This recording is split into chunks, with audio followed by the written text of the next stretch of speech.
அவன் சொன்ன ஆண்டவர்கிட்ட, அங்க 38 வருஷமா ஒருத்தன் வியாதியஸ்தனா இருந்தான். 38 வருஷமா ஒருத்தன் அந்த குளத்துக்கிட்ட படுத்துட்டே இருக்கிறான். அவன் சொல்றான், ஒரு நாள் அவனை தேடி இயேசுவே வந்தாருங்க.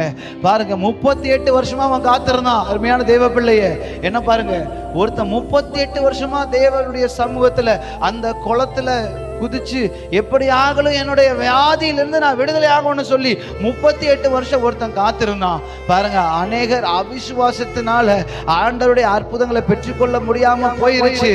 ஆண்டவர் அவங்க வாழ்க்கையில் அற்புதங்களை செய்ய முடியாம போயிருச்சு. நீங்களும் அவிசுவாசத்தோடு தேவனை விசுவாசிக்காதபடிக்கு நீங்க வந்துட்டு போனீங்கன்னா உங்க வாழ்க்கையில ஒண்ணுமே நடக்காது.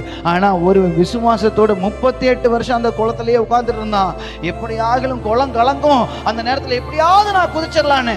ஆனா ஒரு காரியம், அவனால் அந்த குளத்துல குதிக்க முடியாது. அவனால குளத்துல குதிக்க முடியாது. ஏன்னா இங்க வேதம் சொல்லுது, 38 வருஷமா அவன் படுத்துட்டு இருந்தான். அவன்கிட்ட ஒரு நாள் ஆண்டவர் தேடி வந்தாரு. அவனுக்கு தெரியல இவர் தான் வானத்தையும் பூமியும் உண்டாக்கின தேவன் என்று சொல்லி, இவரால் அற்புதங்களை செய்ய முடியும், இவரால் என் வாழ்க்கையை மாற்ற முடியும் அவனுக்கு தெரியல. ஆனா அவன் விசுவாசித்திருந்தான். இந்த குளத்துல என்னைக்காவது ஒரு நாள் தண்ணி கலங்கும் போது நான் அந்த குளத்துக்குள்ள எப்படியாவது குதிச்சிடலாம்னு நினைச்சிட்டு இருந்தான். ஆனா அவனால முடியாதுன்னு அவனுக்கே தெரியும்.